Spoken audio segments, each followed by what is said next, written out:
So hello बच्चों, कैसे हैं आप सब। आई होप आप सब बढ़िया होंगे। सो बच्चों, ये वीडियो हमने बनाई है, कोई पढ़ाई के लिए वीडियो नहीं है। फर्स्ट ऑफ ऑल मैं आपको बता दूं, ये वीडियो हमने बनाई है नॉर्मल बातचीत के लिए, एक इंटरेक्शन के लिए, कि मैं आपको जान पाऊं, आप मुझे जान पाओ, हमारी क्या स्ट्रेटेजीज हैं वगैरह वगैरह वगैरह।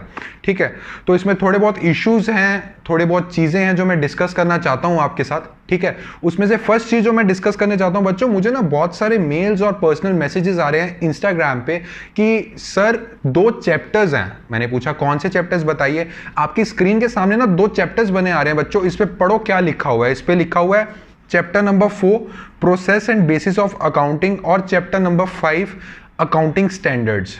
तो बच्चों का मेरे से ये सवाल आया है कि सर ये 2 चैप्टर तो आपने अपने सिलेबस में करवाए ही नहीं है, आपने स्ट्रेट अवे अकाउंटिंग टर्म्स करवाई, उसके बाद सीधा अकाउंटिंग इक्वेशन शुरू करवा दी। बच्चों, इसका फर्स्ट रीजन मैं आपको बता के चलता हूं कि अकाउंटिंग टर्म्स में हमने पढ़ा था why asset is equal to liability plus capital. Yes sir, पढ़ा था। उसके बाद जो अकाउंटिंग इक्वेशंस हैं वो किस चीज से रिलेटेड है, वो रिलेटेड है why asset is equal to liability plus capital. Equation बनाओ, उसके से ही रिलेटेड है। तो मेरा फर्स्ट मेन मोटिव ये था कि आपने ताजा ताजा वो लर्न करा हुआ है, तो फटाफट से आपको वो चैप्टर करवा दूं ताकि आपकी जो अंडरस्टैंडेबिलिटी है वो डेवलप हो जाए। अब बात आती है इन 2 चैप्टर्स पे, आपकी स्क्रीन पे मैं दोबारा शो कर रहा हूं, process and bases of accounting और अकाउंटिंग स्टैंडर्ड। बच्चों मुझे सीधा सीधा बता के चलो, फर्स्ट ऑफ ऑल ये जो चैप्टर्स है ना, ये इतने इंपॉर्टेंट नहीं है, बट एज प्रॉमिस्ड ऑन शुद्ध देसी कॉमर्स आपको each and every chapter and each and every concept हम समझा के चलेंगे, because we have taken your responsibility to provide you the best knowledge of accounts and financial management। तो बच्चों, जो process and bases of accounting है, अगर आप खुद से रीडिंग लेंगे, वैसे मैं करवा दूंगा, प्रोसेस ऑफ अकाउंटिंग हम क्या पढ़ के चले नहीं है। जो स्टार्टिंग में मैंने आपको बताया था कि अकाउंटिंग का प्रोसेस क्या होता है, identifying, recording, classifying, summarising, et cetera et cetera, बच्चों इसको ही प्रोसेस बोलते हैं। समझ में आया।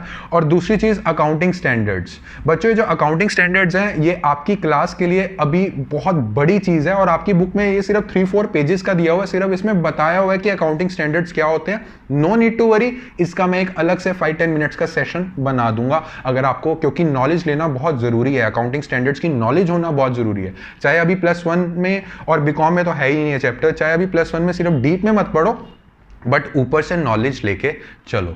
ठीक है, तो बच्चों और ये चीज़ें तो मैंने सॉल्व कर दी, बाकी थोड़ी बहुत चीज़ें हैं जो मैं और डिस्कस करना चाहता हूँ। आपने थंबनेल पे जब क्लिक किया होगा, आपने पढ़ा होगा कि how we will prepare you for examination championship. That means what will be our strategy, what will be the best strategy जिससे हम आपकी एग्जामिनेशन चैंपियनशिप आपको जिताने में, आपको एग्जाम्स के लिए प्रिपेयर, और सेकेंड चीज़ हमेशा से जो मैं बोलता हूँ, कॉन्सेप्चुअल नॉलेज बढ़ाने में हम कैसे हेल्प करेंगे, ये आपने पढ़ के आए हैं थंबनेल पे।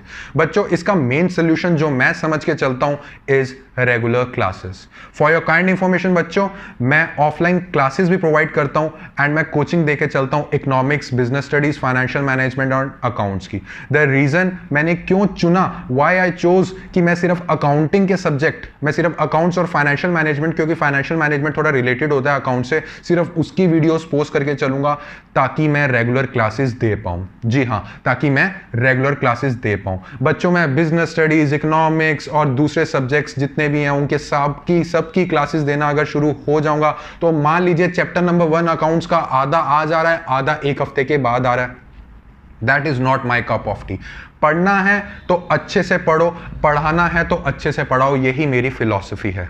एंड आप सब मुझसे सिर्फ एक ही प्रॉमिस करके चलेंगे कि जो मेरे लेक्चर पढ़ रहे हैं उसको सिर्फ हाफ एन आवर 40 मिनट्स के लिए आपको सिर्फ रिवाइज करना है। एंड आई प्रॉमिस यू, अगर ये आप कॉन्टिन्यूटी में रेगुलर रहेंगे, बिकॉज मेरी क्लासेस आएंगी regular, you just have to revise it.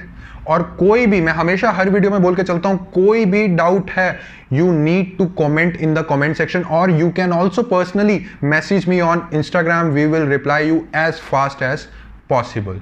And बच्चों मैं सिर्फ यही कहना चाहूंगा, I am not saying bad about anyone, but I will only say that don't go for the quantity, always go for the quality. जी हाँ, जिसका अच्छे से समझ में आ रहा है, आई एम नॉट सेइंग आप मेरी वीडियोस देखो, उसकी वीडियो देखो, आई एम नॉट सेइंग एनीथिंग। मैं सिर्फ आपको यही बोल के चलूंगा कि जिसका अच्छे से समझ में आ रहा है और जो आपको इन डेप्थ नॉलेज देके चल रहा है, ये नहीं कि ऊपर ऊपर से पॉइंट्स पढ़ाए और खत्म।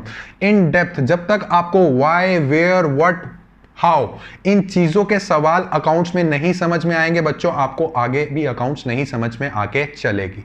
बच्चों बिलीव मी, मैं भी एक स्टूडेंट रहा हूं, मेरी फिलॉसफी हमेशा ये रही है, आपने सुना होगा ना कि कभी टीचर भी कभी स्टूडेंट था, आपने सुना होगा। मेरी हमेशा से ये फिलॉसफी रही है कि जैसे मैं जब स्टूडेंट था मैं एक्सपेक्ट करता था अपने टीचर्स को कि मुझे ऐसे पढ़ा के चलो, अब मैं टीचर बन गया हूं तो मैं उसी एक्सपेक्टेशन को कि मेरा स्टूडेंट मुझसे क्या एक्सपेक्ट करके चलता है मैं उस वे से पढ़ा के चलता हूं। तो बच्चों इतनी सी बात थी कि मेरी जो क्लासेस हैं वो रेगुलर रहेंगी। Regularity is the key to success, ताकि आप कंसिस्टेंट वे में परफॉर्म करते रहें। मेरी क्लासेस ऐसे नहीं रहेंगी कि आज आई उसके बाद 4 दिन बाद आ रही है, 8 दिन बाद आ रही है।